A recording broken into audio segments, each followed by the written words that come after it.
What is going on, Hive Warriors? So in this video, I'm going to give you 3 tips in 2023 on how to burn fat the fastest, or the fastest way you can burn it with these 3 tips while doing intermittent fasting. Without any further ado, let's jump right into it.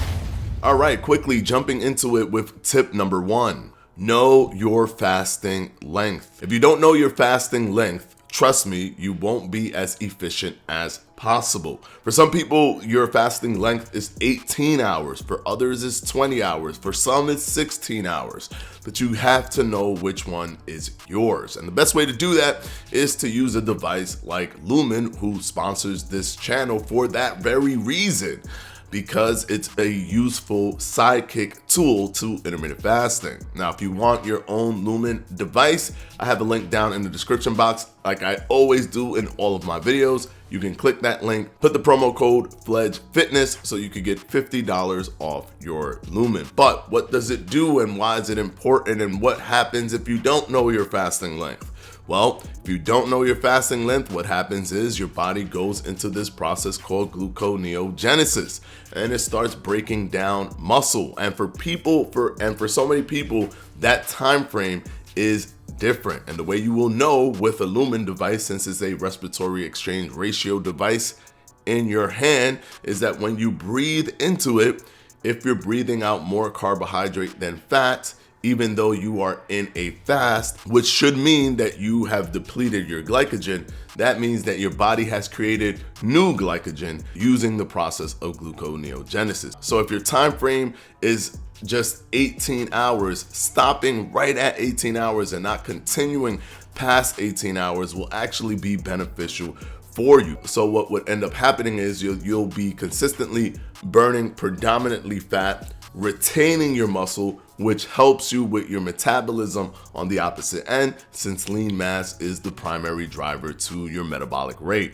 So preserving muscle and efficiently burning fat predominantly will work in your favor, because that's all going to lend to more calorie partitioning, where more fat is used, less muscle tissue is used, and you end up burning more fat on a day-by-day basis the more muscle you have on your body, thus making the process actually much faster than if you were to just fast for a very long time, going over your fasting limit.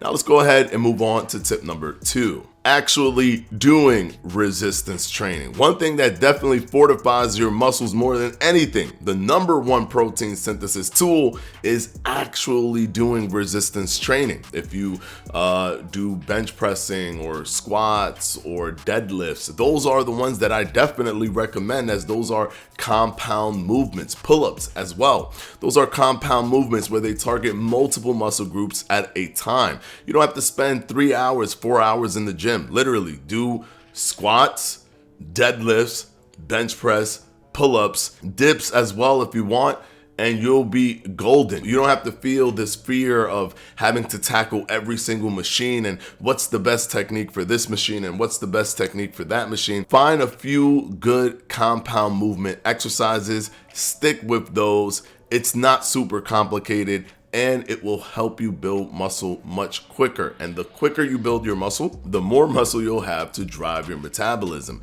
And if you are new to working out and resistance training, you'll build an incredible amount of muscle very quickly. It's the opposite of what people think. Oh, I don't know how to do this, so I'm not gonna be getting results like that guy over there that looks super brolic.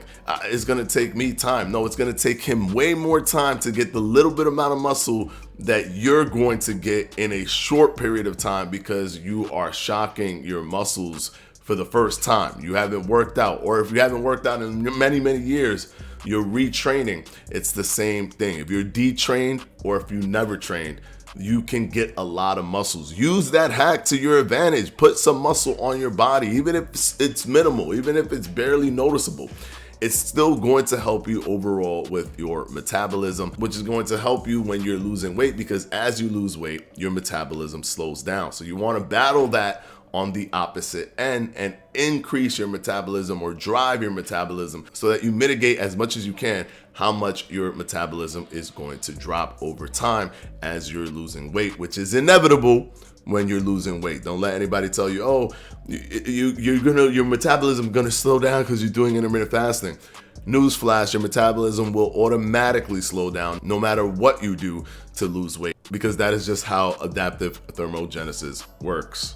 And tip number 3. Tip number 3 is simply do the intermittent fasting regimen that's the most comfortable for you in the time slot that's the most comfortable for you. Both of those things. I want you to do both of those things. Now, of course, you have to kind of align it with what works for you from tip number 1. You don't want to overfast. If the most comfortable for you is 38 hours, but for some reason after 24 hours you start burning muscle, then you got to kind of figure out a middle ground for that. Maybe 23 hours is probably a little bit better, because it gets you as close as possible without getting you over the limit.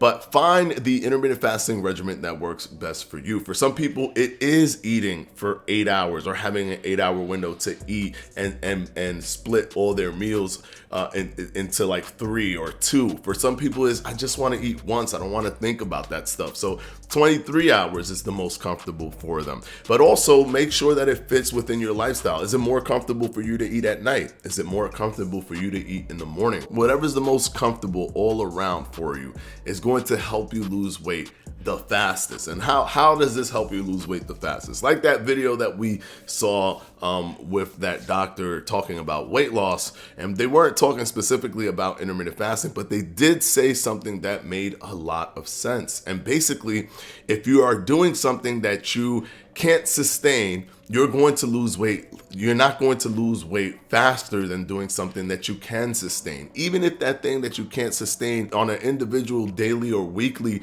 cycle makes you lose weight faster, think about it. If you can't sustain it and you're losing weight faster, then regaining it, then losing it faster, then regaining it, then losing some more, then regaining that, then losing some more, you're actually moving slower than if you were going slower, but sticking with the regimen that you choose. So I implore you to find the regimen that fits the best for you.